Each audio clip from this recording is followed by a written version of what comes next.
ನಾನು ಅಭಿಪ್ರಾಯ ಕೊಡಬೇಕೇನಮ್ಮ? ಹೌದು ಹೌದು ಗುರುಗಳೇ, ನಿಮ್ದೆ. ಹಲೋ ಗುರುಗಳೇ, ನಿಮ್ಮ ಅಭಿಪ್ರಾಯನೇ ಕೇಳ್ತಾ ಇದ್ದೀನಿ. ನಾನು ಎರಡು ಅಭಿಪ್ರಾಯಗಳನ್ನು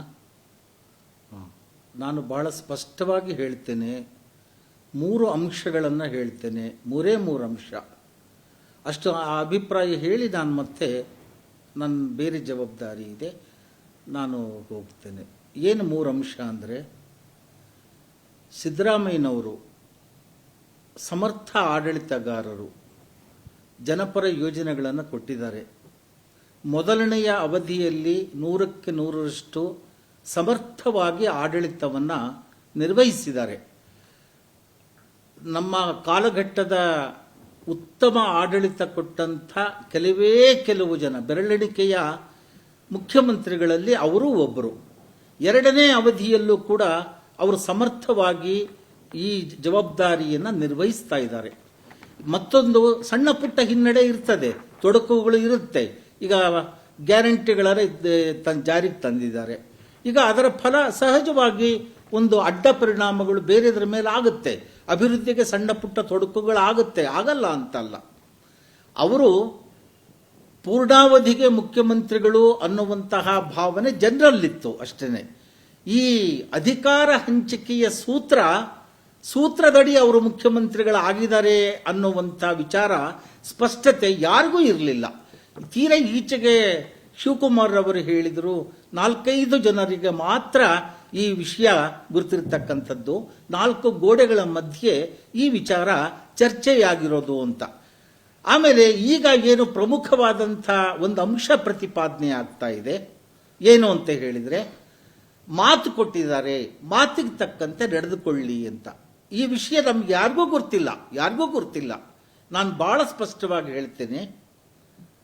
ಅಧಿಕಾರ ಹಂಚಿಕೆಯ ಸೂತ್ರದಡಿ ಅರ್ಧ ಅವಧಿ ಸಿದ್ದರಾಮಯ್ಯನವರಿಗೂ ಅರ್ಧ ಅವಧಿ ಶಿವಕುಮಾರ್ ರವರಿಗೂ ಕೊಡಬೇಕು ಅಂತ ವರಿಷ್ಠರು ಮಾತು ಕೊಟ್ಟಿದ್ರೆ ಅದಕ್ಕೆ ಸಿದ್ದರಾಮಯ್ಯನವರು ಸಹಮತ ವ್ಯಕ್ತಪಡಿಸಿದ್ದಾರೆ. ಖಂಡಿತ ಶಿವಕುಮಾರ್ ಅವರಿಗೆ ಅವಕಾಶವನ್ನು ಕಲ್ಪಿಸಿಕೊಡಿ, ಮಾತಿಗೆ ತಪ್ಪಬೇಡಿ. ಕುಮಾರಸ್ವಾಮಿಯವರು ಹಿಂದೊಮ್ಮೆ ಮಾತಿಗೆ ತಪ್ಪಿ ಅದರ ಪರಿಣಾಮವನ್ನು ಅವರು ತೆಗೆದುಕೊಂಡ್ರು. ಹಾಗಾಗಬಾರ್ದು. ಸಾಮಾನ್ಯ ಜನರೇ ಮಾತಿಗೆ ಕೊಟ್ಟ ಮಾತನ್ನು ನಡೆಸಲಿಕ್ಕೆ ಪ್ರಯತ್ನ ಪಡ್ತಾರೆ. ಮಾತು ವಿಫಲ ಆದರೆ ಅವರು ಪಶ್ಚಾತ್ತಾಪ ಪಡ್ತಾರೆ. ಹಾಗಿರುವಾಗ ಉನ್ನತ ಸ್ಥಾನದಲ್ಲಿರುವ ವ್ಯಕ್ತಿಗಳು ಮಾತು ಕೊಟ್ಟಿದ್ರೆ ಆ ಮಾತಿನಂತೆ ನಡೆದುಕೊಳ್ಳಿ. ಸಿದ್ದರಾಮಯ್ಯನವರ ಸಹಮತ ಇಲ್ಲ, ಕೇವಲ ವರಿಷ್ಠರು ಮಾತ್ರ ಈ ನಿರ್ಣಯ ತೆಗೆದುಕೊಂಡಿದ್ದಾರೆ, ಸಿದ್ದರಾಮಯ್ಯನವರು ಮೌನ ವಹಿಸಿದ್ದಾರೆ, ಅವರು ಯಾವ ಅಭಿಪ್ರಾಯವನ್ನು ಹೇಳಿಲ್ಲ ಅನ್ನೋದಾದರೆ ವರಿಷ್ಠರೇ ಆ ಜವಾಬ್ದಾರಿ ತೆಗೆದುಕೊಂಡು ಸಿದ್ದರಾಮಯ್ಯನವರನ್ನು ಅವರ ಸಹೋದ್ಯೋಗಿಗಳನ್ನು ಒಪ್ಪಿಸಿಕೊಂಡು ನೀವು ಶಿವಕುಮಾರ್ ಅವರಿಗೆ ಅಧಿಕಾರ ಕೊಡೋದಿದ್ರೆ ಕೊಡಿ. ಸಿದ್ದರಾಮಯ್ಯನವರು ಮೌನ ವಹಿಸಿದ್ರು, ಅವರ ಸಹಮತ ಅವತ್ತಿಲ್ಲ ಅಂತ ಹೇಳಿದರೆ ಈಗ ಆ ಸಮಸ್ಯೆಯೇ ಮತ್ತೆ ನಿಲ್ಲುತ್ತೆ. ಹಾಗಾಗಿ ಅಂತಿಮವಾಗಿ ವರಿಷ್ಠರು ಏನ್ ಮಾಡ್ಬೇಕು ಹೇಳಿ? ಬಹುಮತ, ಶಾಸಕಾಂಗ ಪಕ್ಷದ ಬಹುಮತ ಯಾರಿಗಿದೆಯೋ ಆ ಶಾಸಕಾಂಗ ಪಕ್ಷದ ಬಹುಮತದೊಂದಿಗೆ ನೀವು ಮುಂದುವರಿಬಹುದು. ಗುರುಗಳೇ, ತಾವು ಒಂದು ಮಾತನ್ನ ಹೇಳ್ತಾ ಇದ್ದೀರಾ, ಒಂದು ಮೌನ ವಹಿಸಿದರೆ ಅಂತ ಹೇಳ್ತಾ ಇದ್ದೀರಾ.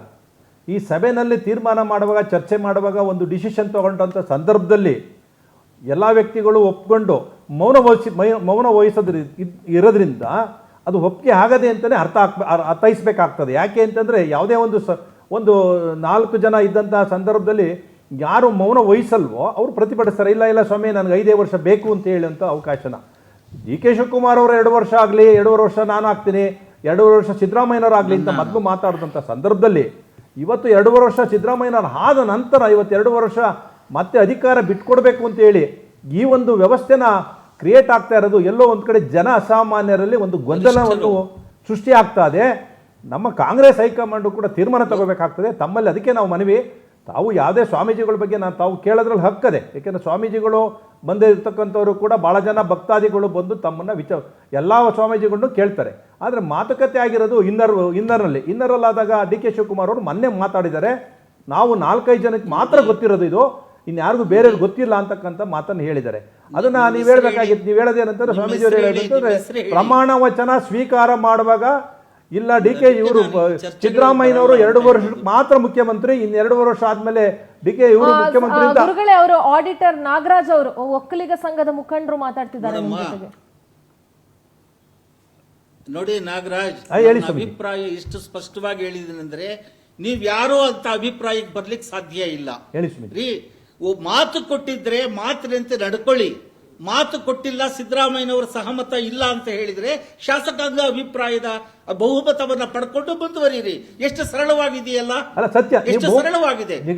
ಯಾರು ತಪ್ಪಬಾರದು ಅಂತ ನಾನು ಸ್ಪಷ್ಟವಾಗಿ ಸತ್ಯ. ಅದು ಶಾಸಕಾಂಗ, I don't want to discussion more. ಶಾಸಕಾಂಗ ಪಕ್ಷದ ಸಭೆಯಲ್ಲಿ ಮೊದಲನೇ ಸಭೆಯಲ್ಲಿ ತೀರ್ಮಾನ ಆದಂತ ತೀರ್ಮಾನನೇ ಇವತ್ತಲ್ವಾ ಸ್ವಾಮೀಜಿ? ನೀವು ತಪ್ಪು ತಿಳ್ಕೊಂಡಿದ್ದೀರಿ ಗುರುಗಳೇ. ಧನ್ಯವಾದ ನಿಮ್ಗೆ. ಚರ್ಚೆಯಲ್ಲಿ ಸರಿಯಾಗಿ ಹೇಳಿದ್ರು. ಒಂದ್ ನಿಮಿಷ ಸರ್, ನೀವು ತಪ್ಪು ತಿಳ್ಕೊಂಡಿದ್ದೀರಿ. ಶಾಸಕಾಂಗ ಪಕ್ಷದಲ್ಲಿ ಇದು ನಿರ್ಧಾರ ಆಗಿರ್ಲಿಲ್ಲ. ಅಲ್ಲ, ಆಗಕ್ಕೆ ಚಾನ್ಸಸ್ ಇಲ್ಲ. ಅದು ಅಲ್ಲ, ಆಗಿರ್ಲಿಲ್ಲ. ಅದಕ್ಕೆ ಅವರು ಶಾಸಕಾಂಗ ಪಕ್ಷ ಅರ್ಧಂಬರ್ಧ ಕೇಳಿಸ್ಕೊಂಡ್ರಿ. ಗುರುಗಳು ಏನ್ ಹೇಳಿದ್ರು ಅಂದ್ರೆ, ಏನಾದ್ರೂ 4 ಜನರ ನಡುವೆ ತೀರ್ಮಾನ ಆಗಿದ್ರೆ, 50-50 ಅಂತ ತೀರ್ಮಾನ ಆಗಿದ್ರೆ, ಅಥವಾ ಅದಕ್ಕೆ ಸಿದ್ದರಾಮಯ್ಯನವ್ರು ಒಪ್ಕೊಂಡಿದ್ರು, ನೀವು ಅದನ್ನ ಅವಕಾಶನ ನೀವು ಡಿ ಕೆ ಶಿವಕುಮಾರ್ ಅವ್ರಿಗೆ ಬಿಟ್ಕೊಡ್ಬೇಕು. ಒಂದು ವೇಳೆ ಏನಾದ್ರೂ ಆ ರೀತಿ ತೀರ್ಮಾನ ಆಗಿಲ್ಲ, ಸಹಮತ ಇಲ್ಲ ಅಂತ ಆಗಿದ್ರೆ, ಈಗ ಶಾಸಕರ ಅಭಿಪ್ರಾಯವನ್ನ ನೀವು ಸಂಗ್ರಹ ಮಾಡಿ ಅದರಂತೆ ನಡೀರಿ ಅಂತ ಹೇಳಿದ್ದಾರೆ ಅವರು. ಅದನ್ನ ಬಿಟ್ಟು ಅವ್ರು ಬೇರೆ ಏನೂ ಹೇಳಿಲ್ಲ. ನೀವು ಅರ್ಧಂಬರ್ಧ ಕೇಳಿಸ್ಕೊಂಡ್ರೆ. ಸ್ವಾಮೀಜಿ ಅವ್ರು ಹೇಳಿದ್ರು, ಆಯ್ತು ಒಪ್ಕೋತೀನಿ ಮೇಡಮ್. ಈಗ